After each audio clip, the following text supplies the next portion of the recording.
Welcome to RK's Stories.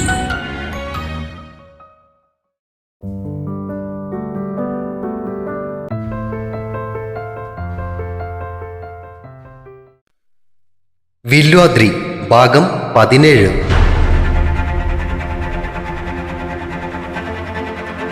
Hello വിജയേട്ടാ. അകത്തേക്ക് നടക്കുന്നതിനിടയിൽ answer button press ചെയ്തിട്ട് അവൾ ഫോൺ ചെവിയോട് ചേർത്തു. ആ മോളെ, ഞാനൊരു കാര്യം ചോദിക്കാനാണ് വിളിച്ചത്. വിജയിന്റെ ശബ്ദം കേട്ടതും ഉള്ളിലൊരു സന്തോഷം നുരയിടുന്നത് അവൾ അറിഞ്ഞു. എന്നതാ ഏട്ടാ? നിങ്ങളുടെ ഫ്ലാറ്റിൽ താമസിക്കുന്ന ഒരു ഗണേഷ് ഗിരിധറിനെ മോൾക്കറിയാമോ? പുള്ളി ഒരു റിട്ടയർഡ് കേണലാണ്. ഓ അറിയാം, കേണലെങ്കില് എന്താ കാര്യം ഏട്ടാ? പുള്ളിയുടെ ശരിക്കുള്ള സ്ഥലം എവിടെയാണെന്ന് അറിയാനാ. അങ്കിളിന്റെ വീട് കോയമ്പത്തൂരാന്നാ ഞങ്ങളോട് പറഞ്ഞിട്ടുള്ളത്. അവിടെ അങ്കിളിന്റെ അമ്മ ഇപ്പോഴും ഉണ്ട്. ഇങ്ങോട്ട് വരാനാ അമ്മയ്ക്ക് ഇഷ്ടമില്ലാത്തതുകൊണ്ടാ അവിടെ തന്നെ താമസിക്കുന്നത്. പിന്നെ പുള്ളിക്കാരന്റെ മോനും ഭാര്യയും അങ്ങ് യുഎസില. അങ്കിളിന് ഇവിടം വിട്ടുപോകാൻ താല്പര്യമില്ലാത്രേ. അപ്പോ ആളുടെ അച്ഛനോ? അച്ഛൻ അങ്കിൾ ജനിക്ക് മുന്നേ മരിച്ചു പോയതാ. ഈ ആളെ കുറിച്ച് എന്താ മോളുടെ അഭിപ്രായം? ഐ മീൻ പുള്ളിയുടെ സ്വഭാവം? നല്ല സ്വഭാവമായിട്ടാ. എന്നെയും ശില്പയും ഒക്കെ വലിയ കാര്യമാ. പിന്നെ എല്ലാവർക്കും ഏത് സമയത്തും എന്ത് സഹായം വേണമെങ്കിലും ചെയ്യും. എന്താ ഏട്ടാ ചോദിച്ചേ? ഓ അങ്ങനെ പ്രത്യേകിച്ചൊന്നുമില്ല മോളെ, ഒരു കാര്യം അറിയാൻ വേണ്ടി ചോദിച്ചെന്നേ ഉള്ളൂ. ആ പിന്നെ ഒരു കാര്യം കൂടി, പുള്ളിയുടെ അമ്മയുടെ പേര് എന്താണെന്നറിയാമോ? അത് പെട്ടെന്ന് ചോദിച്ചപ്പോ കിട്ടുന്നില്ല. ഒരു ലതയെന്നോ മറ്റോ ആണ്. ആ യെസ്, ആ കിട്ടി. പുഷ്പലത എന്നാ. അപ്പുറത്ത് ഒരു നിശബ്ദത പടർന്നത് ശ്രദ്ധിച്ച അവൾ ചോദിച്ചു, ഹലോ ഏട്ടാ, എന്താ മിണ്ടാത്തെ? എന്തെങ്കിലും പ്രശ്നമുണ്ടോ? ഈ ആള് ഇപ്പൊ അവിടെ ഉണ്ടോ? ഇല്ല ഏട്ടാ, അങ്കിൾ ഇന്ന് വൈകുന്നേരം കോയമ്പത്തൂരേക്ക് പോയി. അമ്മയെ ഫോണിൽ വിളിച്ചിട്ട് കിട്ടുന്നില്ലാത്രേ. ഓ ഓക്കെ മോളെ, എന്നാ നീ ഫോൺ വെച്ചോ, ഞാൻ പിന്നെ വിളിക്കാം. അത് കേട്ടപ്പോൾ മനസ്സിൽ എന്തെന്നറിയാത്ത ഒരു നിരാശ പടർന്നു. എന്തോ ചോദിക്കുവാൻ വേണ്ടി മനസ്സ് പറയുന്നുണ്ടെങ്കിലും നാവ് വഴങ്ങുന്നില്ല. ഹലോ മോളെ, ഒരു മിനിറ്റ്, ഞാൻ അമലിന് കൊടുക്കാം, അവൻ എന്തോ സംസാരിക്കാനുണ്ടെന്ന്.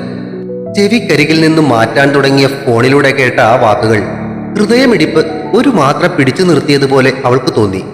ശരീരമാസകലം ചെറിയൊരു വിറയൽ. എന്തോന്നാ മേഘ ഇത്?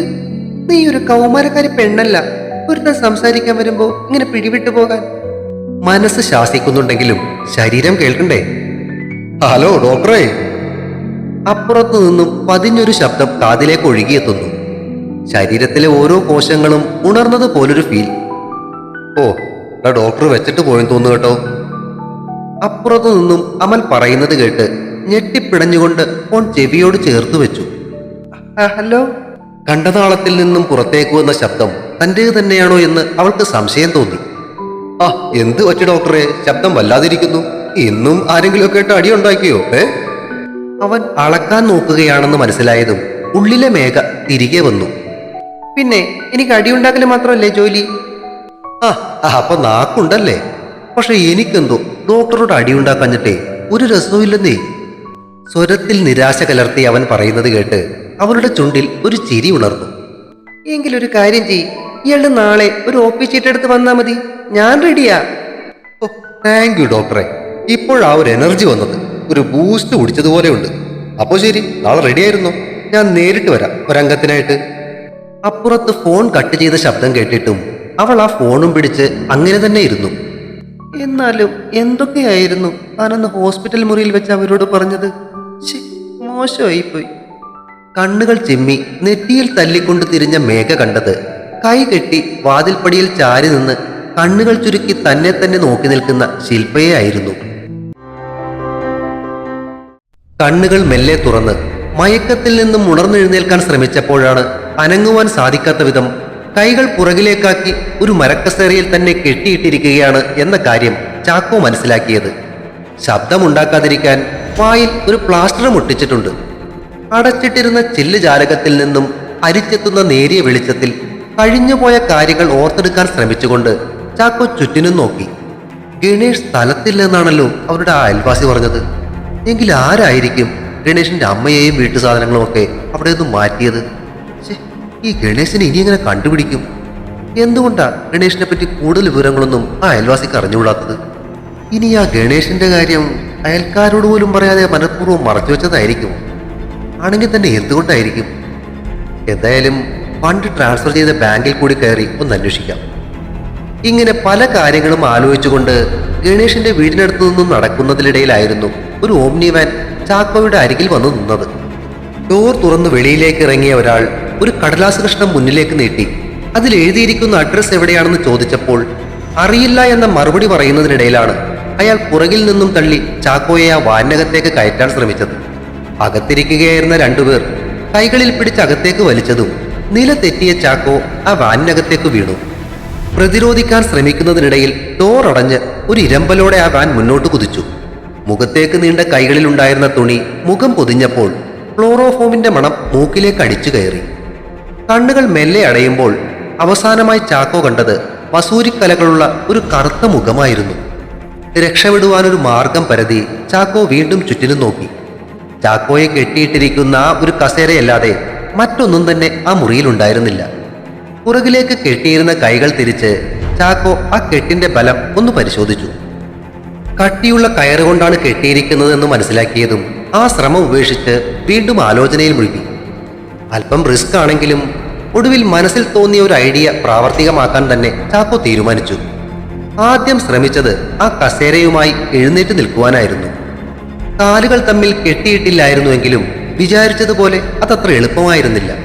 എങ്കിലും ഏറെ സമയത്തെ പരിശ്രമത്തിനൊടുവിൽ കസേരയിൽ ഇരുന്നു കൊണ്ട് തന്നെ കാലൽപ്പം മുന്നോട്ട് നീക്കി ചവിട്ടി മുന്നിലേക്ക് സാധിക്കുന്നത്ര കുനിഞ്ഞ് മെല്ലെ ചുവടുറപ്പിച്ച് ആ കസേരയുമായി ചാക്കോ എഴുന്നേറ്റു നിന്നു. അതിനുശേഷം മുട്ടുമടക്കി താഴേക്ക് കഴിയുന്നത്ര കുനിഞ്ഞിട്ട് പുറകിലേക്ക് ഉയർന്ന് മലർന്നടിച്ചുകൊണ്ട് താഴേക്ക് ചാടി. താഴെ തറയിലടിച്ച് കസേരയുടെ കാലുകൾ ഇളകിയെങ്കിലും അവ വിട്ടുമാറിയില്ല. അവിടെ കിടന്ന് ഒന്നുരുണ്ട് കമിഴ്ന്നു വീണതിന് ശേഷം വീണ്ടും മുട്ടുകാലുകുത്തി എഴുന്നേറ്റ് നിന്ന് പഴയതുപോലെ ഒരിക്കൽ കൂടി പുറകിലോട്ട് ചാടി. ഈ പ്രാവശ്യം ചാക്കോയുടെ ഭാരം താങ്ങാനാവാതെ ആ കസേര തകർന്നു വീണു. താഴേക്ക് ഇരുന്നിട്ട് പുറകോട്ട് കെട്ടിയിരുന്ന കൈകൾ കാലുകൾക്കടിയിലൂടെ മുന്നിലേക്ക് എടുത്ത് എഴുന്നേറ്റപ്പോഴേക്കും ആരൊക്കെയോ ഓടി വരുന്ന ശബ്ദം ചാക്കോ കേട്ടു. കസേരയുടെ ഇളകിക്കിടന്ന ഒരു കാല് ഇരു കൈകൾ കൊണ്ടും എടുത്തുപിടിച്ച് തയ്യാറെടുത്തു നിന്ന ചാക്കോയുടെ മുന്നിലേക്ക് വാതിൽ തുറന്ന് ആദ്യം എത്തി നോക്കിയത് ആ വസൂരിക്കലകൾ നിറഞ്ഞ മുഖമായിരുന്നു. കസേരക്കാല് കൊണ്ടുള്ള അടിയേറ്റ് ആ തടിമാടൻ ഒരു ഞരക്കത്തോടെ താഴേക്ക് വീഴുമ്പോൾ പൊട്ടിയടർന്ന മരക്കഷ്ണങ്ങൾ അയാളുടെ തലയ്ക്ക് ചുറ്റും ചിതറിത്തെറിച്ചു. താഴേക്ക് വീണ ആ ശരീരം കവച്ചു വെച്ചുകൊണ്ട് 3 പേർ കൂടി അകത്തേക്ക് കയറി വന്നു. ചാക്കോ 2-3 അടി പുറകോട്ട് മാറി. മുന്നിൽ നിന്നിരുന്നവൻ ജീൻസിന്റെ പുറകിൽ നിന്നും ഒരു എക്സ്പാൻഡബിൾ ബാറ്റൺ എടുത്ത് വലിച്ചു നീട്ടി അതുമായി ചാക്കോയ്ക്ക് നേരെ കുതിച്ചു. തനിക്ക് നേരെ വീശിയ ആ ബാറ്റൺ ചാക്കോ ഇരു കൈകളും ചേർത്ത് കെട്ടിയിരുന്ന കയർ ഉപയോഗിച്ച് തടഞ്ഞു. അതോടൊപ്പം തന്നെ കൈകളൊന്ന് ചുറ്റി ആ കയറിനുള്ളിൽ ബാറ്റൺ ലോക്ക് ചെയ്യുകയും ചെയ്തു. മുകളിലേക്ക് ഉയർന്ന ചാക്കോയുടെ വലത് കാൽ അവന്റെ മർമ്മസ്ഥാനത്ത് തന്നെ പതിച്ചു. വേദനയോടെ കരഞ്ഞ അവന്റെ കയ്യിൽ നിന്നും പിടിവിട്ട ബാറ്റൺ പിടിച്ചെടുത്തുകൊണ്ട് ചാക്കോ അവനെ ഒരിക്കൽ കൂടി പ്രഹരിച്ചു. അയൺ സ്റ്റിക്ക് കൊണ്ടുള്ള അടിയേറ്റ് മുഖം കുത്തി അലറിക്കൊണ്ട് അവൻ താഴേക്ക് വീണു. കണ്ണടച്ചു തുറക്കുന്ന വേഗതയിൽ മുന്നിൽ സംഭവിച്ച കാര്യങ്ങൾ കണ്ട് പുറകിൽ പകച്ചു നിൽക്കുകയായിരുന്ന 2 പേരുടെയും മുന്നിലേക്ക് വീണ് കിടന്നിരുന്നവന്റെ മുകളിൽ കൂടെ ചാക്കോ എടുത്തു ചാടി. പയ്യെന്ന് തിരിച്ചോടിയ 2 പേരുടെയും പുറകെ ഓടിയെത്തിയ ചാക്കോയുടെ കയ്യിലിരുന്ന സ്റ്റിക്ക് വായുവിൽ പുളഞ്ഞു.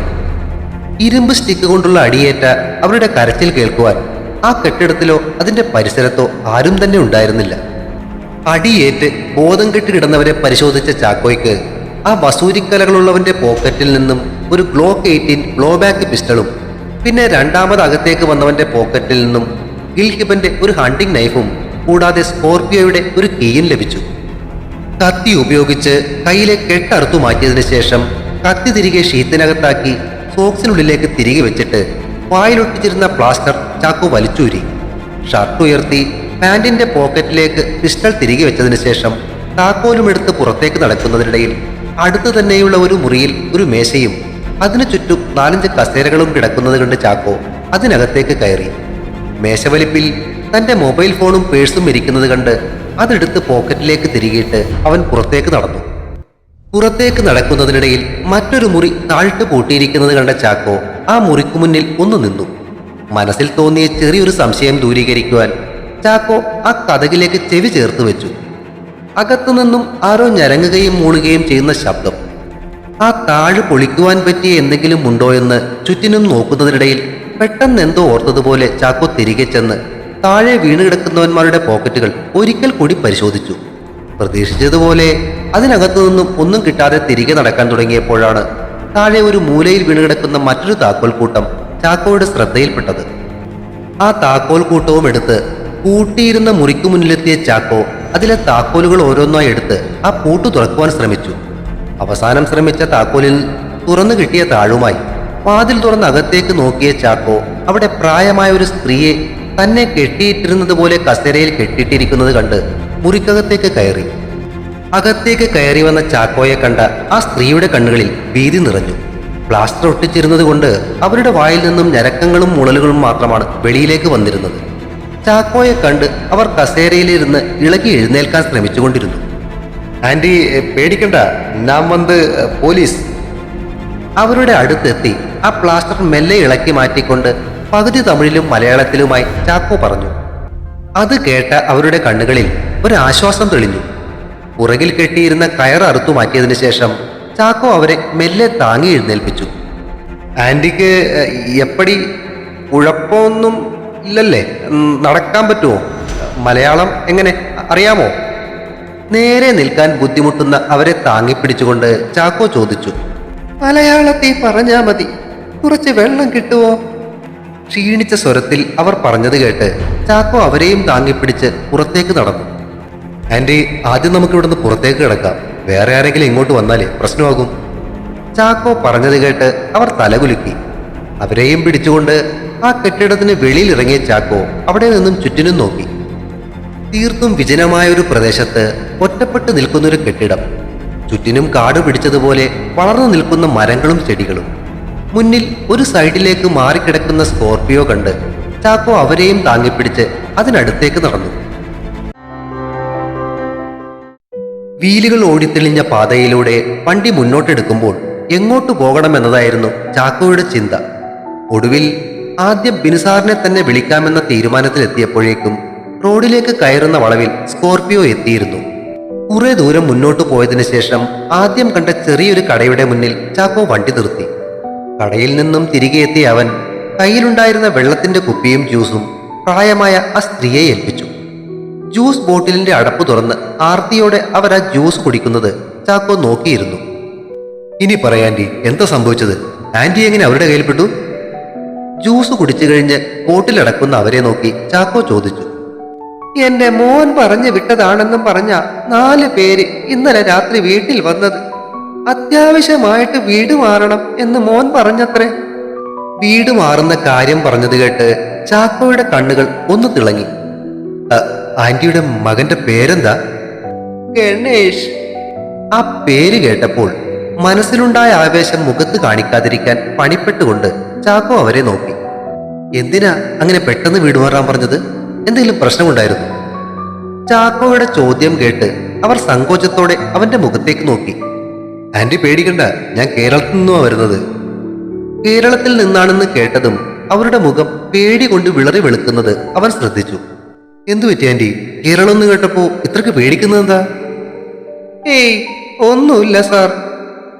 എന്തോ ഒളിക്കാൻ ശ്രമിക്കുന്നത് പോലെ മുഖം അമർത്തി തുടച്ചുകൊണ്ട് അവർ നേരെ നോക്കി. ആന്റി, എന്നെ സാറേ എന്നൊന്നും വിളിക്കണ്ട, എന്റെ പേര് ചാക്കോ എന്ന. ആന്റിക്കും ഗണേശനും എന്തോ പ്രശ്നങ്ങളുണ്ടെന്ന് അറിഞ്ഞിട്ട് നിങ്ങളെ സഹായിക്കാനാ ഞാൻ കേരളത്തിൽ നിന്ന് വന്നിരിക്കുന്നത്.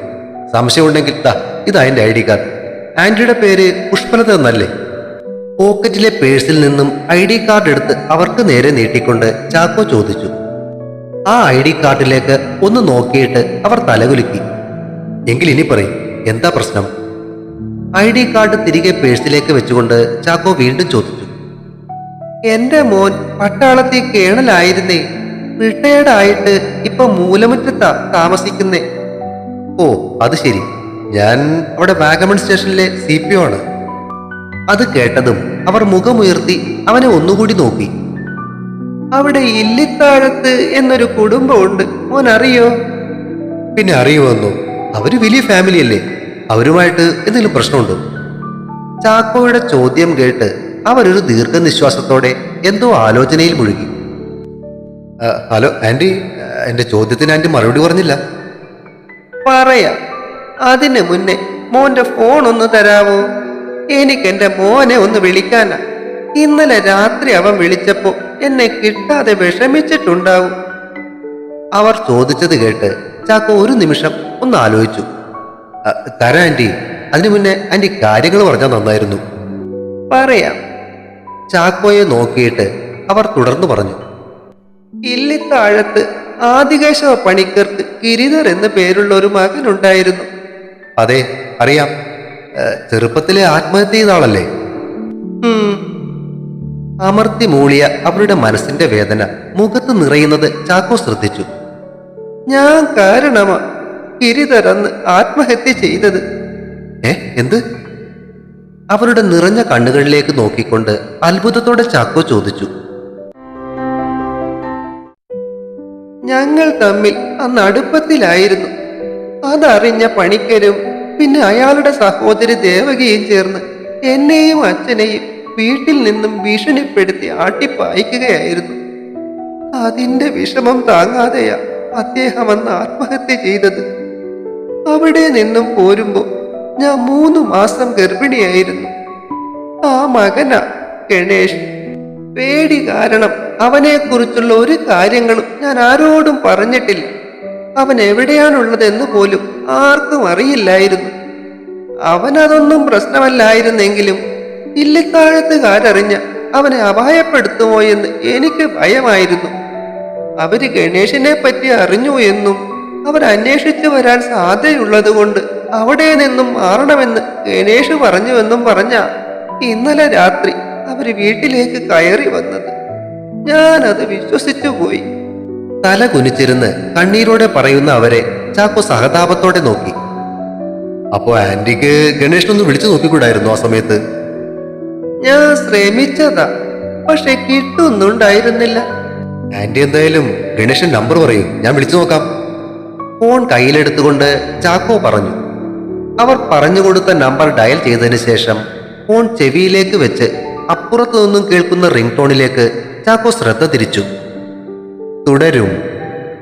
വില്വാദ്രി അടുത്ത ഭാഗം ഉടൻ പ്രതീക്ഷിക്കുക. സബ്സ്ക്രൈബ് ചെയ്യാത്തവരുണ്ടെങ്കിൽ ദയവായി സബ്സ്ക്രൈബ് ചെയ്ത് സപ്പോർട്ട് ചെയ്യണേ. കഥയ്ക്ക് അഭിപ്രായങ്ങൾ പറയുന്നതിനൊപ്പം കഥയുടെ ലിങ്കുകൾ കഴിയുന്നവർക്കൊക്കെ ഷെയർ ചെയ്ത് നൽകിയും ലൈക്കുകൾ തന്നും സപ്പോർട്ടുമായി എന്നും കൂടെ ഉണ്ടാകണേ. Thank U.